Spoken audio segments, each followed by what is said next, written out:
Have Keynote address 2 for day 1, and to do us the honors, may I invite on stage Mr. Guru Ananthanarayanan, Country Head, India, Blue Yonder.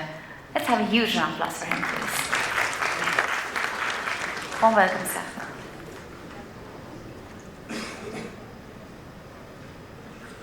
Good morning, everyone. Greetings.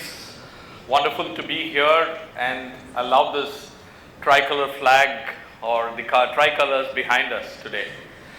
It's indeed a proud moment for all of us for getting together here to discuss some interesting ideas on how we can take India forward, and supply chain is going to be very core to that. I'm Guru Ananthanarayanan. I lead India's Blue Yonder India's business, and we are powering some of the top supply chains of India. And today we wanted to do it slightly different. We wanted to bring in one of our customers to talk about the tremendous results that they have achieved using Blue Yonder in their organization. With that, I would like to invite and introduce Mr. Gautam, the Digital Supply Chain Head at Mahindra & Mahindra. Gautam is driving digital transformation in supply chain management for Mahindra's automotive and spare parts divisions. He'll be sharing some remarkable results achieved using Blue Yonder and the entire digital transformation journey. Let's welcome Gautam.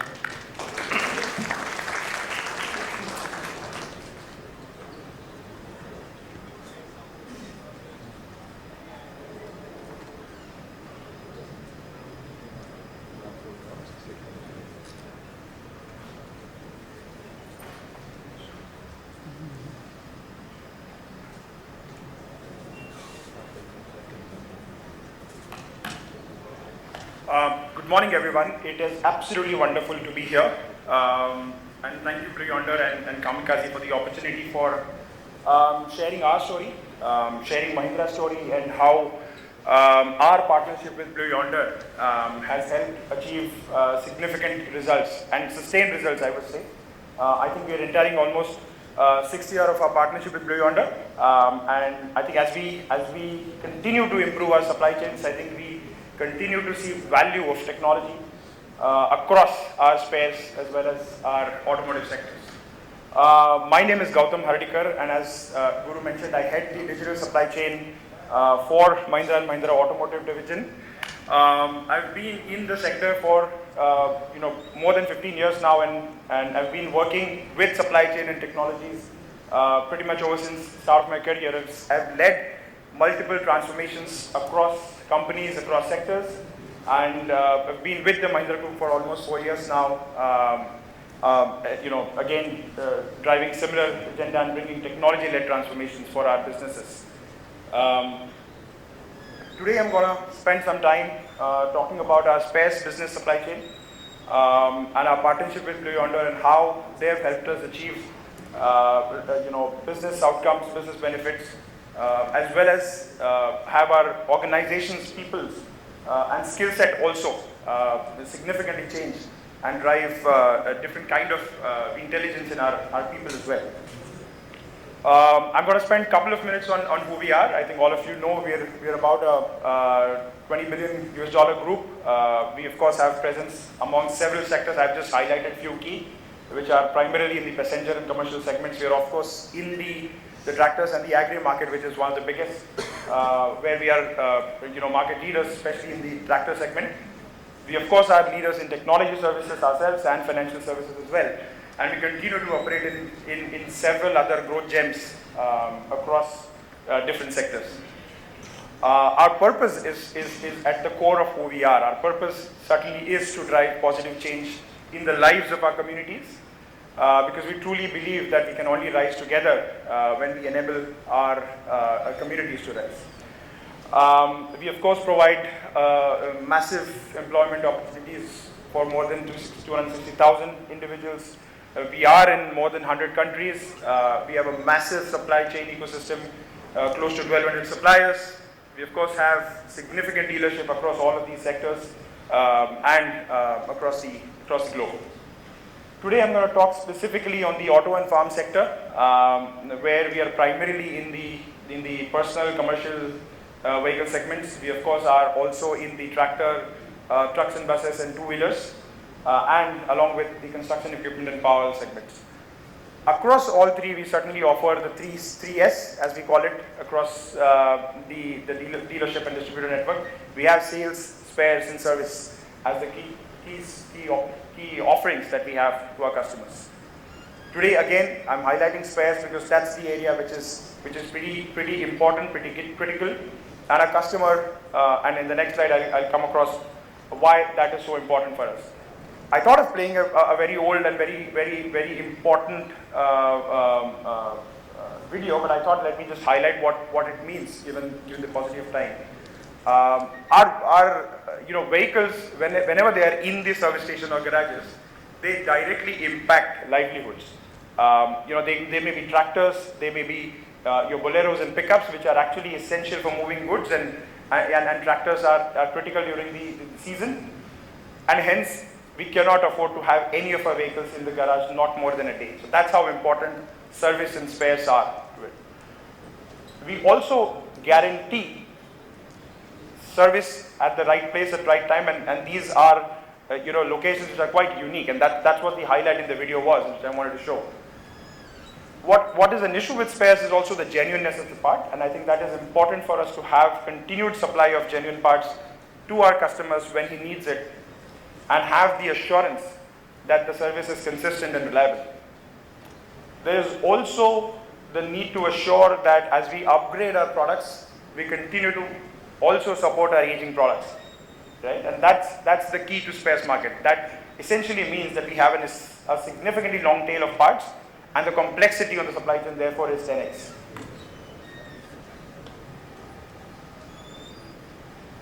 Okay, so quick brief about what's our supply chain, particularly in the spare side. Looking at, this is really a case study for us to demonstrate how we've applied the technology across our value chain. We certainly have more than, and this also demonstrates the kind of scale that we've achieved using technology. We have about 1,200K suppliers, and we also have manufacturing plants which service our customers in the spare sector. We of course have a distribution network. I already talked about sector, but what that means, and dovetailing into the long tail, is we roughly manage about 120,000 SKUs over the life of every vehicle. We of course have a channel network which is consistent, which is across the distributor, dealer, e-commerce, and of course, we now have a significant export, and therefore the spare parts has to also reach each and every market. Our customers, of course, are customers such as you and I, but our primary customers are the workshops and the mechanics that you go to, and you expect the parts to be there. And you can also go to a lot of retail outlets where you expect genuine parts to be available. That's pretty much our ecosystem. If you look at the complexity, and I alluded to for some of these before, we certainly have a seasonality, which means that across sectors, we have a significant rural outreach and a significant urban reach as well. Our demography and the type of vehicles vary significantly, which means our part complexity, the needs are different. And I think one of the most important is the part size variance. We supply parts which are bulky and complex to very small and consumable parts as well as part of spares. I'm going to just look at what are some of the key things that we had to upgrade and we have to be more agile since F22. Is that we had significant new launches in across all the sectors, including personal vehicles and commercial vehicles, and the tractor side as well. And you would have seen the recent launches that we committed in the tractor segment. We of course, all of us know the automotive segment and its supplier capacity that we faced. I think that was significant for us, and that affected the spares as well.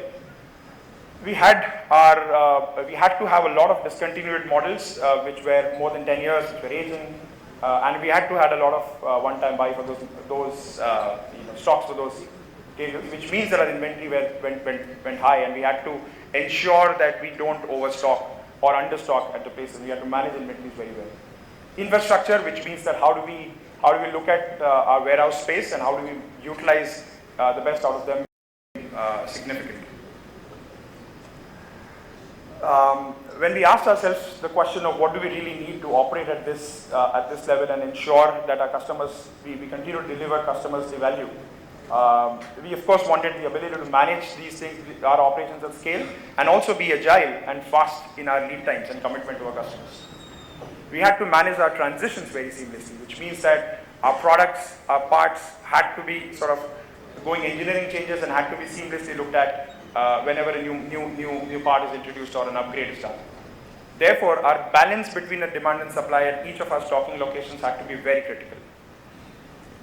So when we looked at a technology platform, and I think Blue Yonder stood out for us in terms of all its differentiated capabilities across, helping us create differentiated demand plans, looking at inventory and ensuring our customer service and trade-offs are managed well. We also used technology to build replenishment plan. I'm going to talk a little bit about each of these in the subsequent slides, not making the audience here go into a lot of details into how of it, but really talk through some of these things that we did. And also ensured we remodeled our strategy, and that is something that we are continuing to do as we speak with Blue Yonder and the implementation partners. Looking at the first part, I think without going too much into the technicalities of it, I think what essentially we are able to do is it's a human system collaboration that we have now enabled, and I talked about how we have changed the skill set of our sales planning team over the years. And I think Blue Yonder's technology in the demand planning has contributed significantly. We now have analytics heavy demand planners working for us, continuously looking at how to improve the forecast accuracy and look at better and better AI, ML and statistical models to improve our forecast accuracies. We are, 120K roughly translates to about 3 million combinations that we have to manage across our DCs and networks. The system is now able to throw a lot of exceptions, which helps us manage the scales with a limited set of teams that we have, and also have all the seasonality and pattern detection algorithms set up in the system to look at where is the next issue that may come up. The new products, I think it helps us leverage a lot of algorithms like item modelings and helps us reconcile how do we assign old parts to new parts, and a lot of it is now done on the system for forecasting, especially when there is a significant part changes. On the supply side, I think 3 big areas that we're able to achieve through the system and the collaboration with our operations colleagues is look at replenishment strategies. Right? We're able to segment and create a differentiated replenishment strategies across each of the segment and each of the part in our supply chain. We're able to manage set inventory targets at our location so that we balance the customer service and keep our cost efficient. Our supply chains now are almost running on a daily frequency. We will now monitor each and every element of our parts and make sure that they never reach a stock out position. And we run these algorithms on a day-to-day basis to ensure our procurement plans are up to date. Again, a little bit more in the details, but I'm gonna just run through some of these things where we look at system to give us a coverage in terms of forward-looking view of inventory. It also helps us pivot our segmentation rules in terms of looking at value and velocity of the parts, and we do it in a very dynamic way. So it's not really something that we set and we forget about it. That's where the teams are, and doing it in a more agile way. Like I said, this is essentially for giving us the end-to-end visibility, giving us the end-to-end automation of most of our processes where we only act on exceptions, and we do it across vendors at DC and at stores. What is important in this slide is if you look at the statement below, it is really talking about forward visibility, and that is something most of us know the 3 V's of supply chain, and the most important to crack is the visibility. And with Blue Yonder, I think what we are now able to do is get some forward visibility into the system, predict and react, and be a bit more proactive in situations where we foresee capacity or bottleneck issues taking place. Looking at business outcomes, I think as we continue improvement with Blue Yonder, I think one of the biggest areas that we are able to achieve improvement apart from a lot of the business outcome is our forecast accuracy across the sectors have gone up significantly. You can see the numbers. But it's not just the accuracy, because you can say it's an operational metric, but it's directly contributed to us to have a sustained inventory despite the variations since COVID that we saw, where we had to revisit our stocking policies. We were able to sustain our inventory continuously. In terms of customer service and improvement, our FFR, which is essentially our fill rate to customers and promise that we make, to ensure stockout is significantly improved, and our order to delivery times, which means the replenishment where we meet our customer orders, is significantly improved as well. I'd like to conclude by saying that I think since Guru already alluded and we also heard Sujit talking about digital transformations, I think that at Mahindra, we believe that we have to lay the foundation by installing digital capabilities, and that is what we are able to do. I think it's important for customers to trust technologies and the transformation that they take up. It is meant for scale, efficiency, and advanced optimization, and that is what you can achieve at scale. I think it's important that you also have a platform which is a lot scalable and adaptable, which means that you're able to, without putting a lot of investment, you are able to adapt and implement, upgrade your systems and environment without a lot of investment and time spent, and that's important when you look at a technology partner. What is also important is that you take up the journey more sooner than later. I think it is always tough to begin, but I think there is certainly a lot of value in sustaining, and it eventually brings a competitive edge to your computer, to your company, and the benefits are 10x. So with that, I think I'd like to take this opportunity to thank you everyone for allowing me to share this case study of our company, and yeah, thank you so much, and looking forward to see everyone. Thank you so much, sir. You would like to... I asked someone when I came here what was the origin of the Blue Yonder name, and no one could tell me, so I called up the professor who basically created the name. The professor, Dr. Fine, happened to be at the island just north of Hamburg in the Baltic Sea at the time, stood on the beach with dark blue water and a blue azure sky, and took a picture of this and typed Blue Yonder and sent it to his team. And the idea was, he said to me, was that imagine you're flying really high and you're a pilot up there. And when you're that high, you can see everything. You can see beyond the horizon. You can see what's coming when no one else can. But not only that, you can see beyond the curvature of the earth. And it's very apt when you think about where we are with generative AI and basically where Blue Yonder is going and what we allow our customers to do, see beyond the horizon. Hi, I'm Duncan Engo, CEO of Blue Yonder. We're living in an extraordinary time. It reminds me of the emergence of the internet in the late 90s. It's that big a moment. You no longer have to explain to people what a supply chain does. There's inflation, there's dramatic uncertainty in demand and supply, shipping container costs, there are labor shortages. All of these secular trends have put it to the top of the agenda for almost any C-level suite out there. And for the people that live every day and go to the grocery store or interact with this whole world. It's our job at Blue Yonder to reimagine with all these new sets of technology how we usher in the next age of abundance.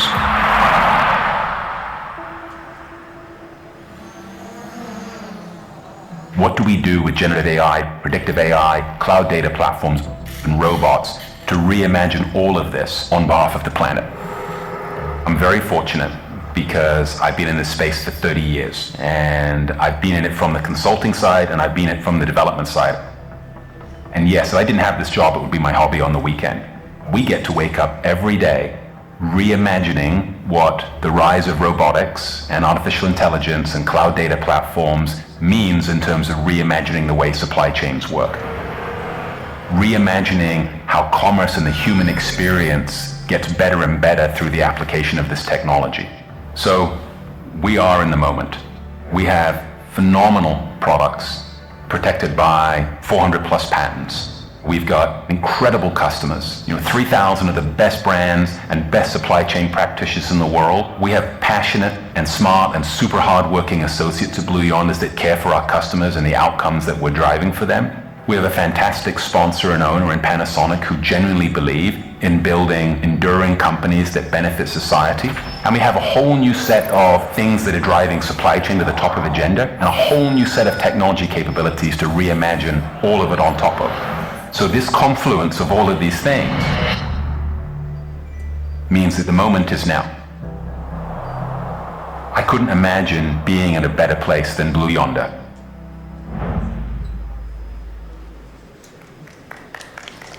Thank you so much, sir. May I request you to please be stationed there? I'd like to present the memento. I request Hari sir to please come on stage to present a token of appreciation from Kamikaze B2B Media and Wells 11 Logistics Park. Let's have a huge round of applause, ladies and gentlemen.